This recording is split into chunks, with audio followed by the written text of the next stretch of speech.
تیری بیوی کے جسم کا جتنا حصہ ڈھکا ہوا ہے اس پر تیرا حق ہے، مگر جو حصہ کھلا ہے وہ تو شاملات ہے، اس کو دیکھنے کا ہم سب کو حق ہے۔ کہتے ہیں قاہرہ سے اسوان جانے والی گاڑی میں سوار اس عمر رسیدہ شخص کی عمر کم از کم 60 تو ہوگی، اور اوپر سے اس کی وضاحت اور لباس ہر زاویے سے دیہاتی مگر جہاں دیتا اور سمجھدار بندہ لگتا تھا۔ ایک اسٹیشن پر گاڑی رکی تو ایک نوجوان جوڑا سوار ہوا جو اس بوڑھے کے سامنے والی نشست پر آ بیٹھا۔ صاف لگتا تھا کہ نو بیہتا ہے، مگر افسوس کی بات یہ تھی کہ لڑکی نے انتہائی نامناسب لباس برمودا پینٹس کے ساتھ ایک بغیر بازوؤں کی کھلے گلے والی شرٹ پہن رکھی تھی، جس سے اس کے شانے ہی نہیں اور بھی سارا جسم دعوت نظارہ بنا ہوا تھا۔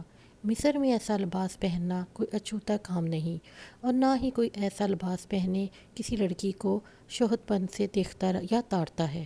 مگر دوسرے مسافروں کے ساتھ ساتھ لڑکی کے خاوند کی حیرت دیدے قابل تھی کہ اس بوڑھے نے لڑکی کو دیدے پھاڑ پھاڑ کر دیکھنا شروع کر دیا تھا۔ چہرے سے اتنا پروقار اور محترم نظر آنے والے شخص کی حرکتیں اتنی اونچی، بوڑھے کی نظریں تھیں کہ کبھی لڑکی کے شانوں پر تو کبھی لڑکی کی اریاں ٹانگوں پر۔ اوپر سے مسرات یہ کہ بوڑھے نے ایک تو باقاعدہ اپنی ڈھوڑی کے نیچے اپنی ہتھیلیاں ٹیک کر گویا منظر سے تسلی کے ساتھ لطف اندوز ہونا شروع کر دیا تھا۔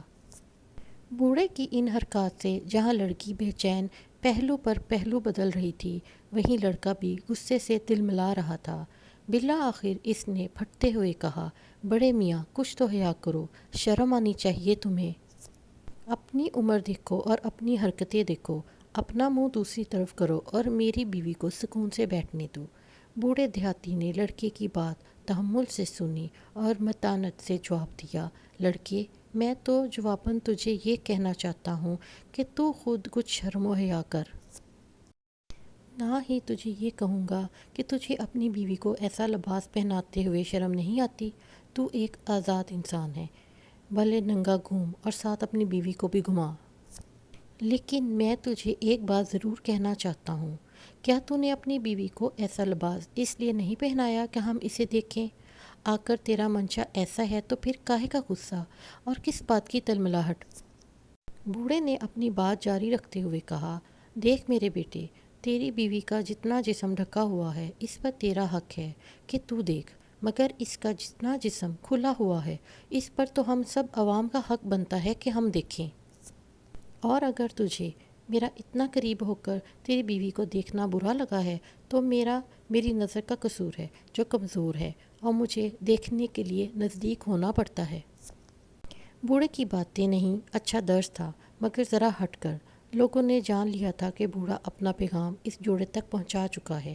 لڑکی کا چہرہ اگر شرم سے سرخ ہو رہا تھا تو لڑکا منہ چھپائے چلتی گاڑی سے اترنے پر آمادہ، اور ہوا بھی ایسے۔ اگلے اسٹیشن پر لڑکی نے جب گاڑی سے اترنے کے لیے باہر کی طرف لپکنا چاہا تو بوڑھے نے پیچھے سے آواز دیتے ہوئے کہا، بیٹے، ہمارے دیہات میں درخت پتوں سے ڈھکے رہیں تو ٹھیک ہے، ورنہ اگر کسی درخت کے پتے گر جائیں یا جھڑ جائیں تو ہم اسے کلہاڑی سے کاٹ کر تندور میں ڈال دیتے ہیں۔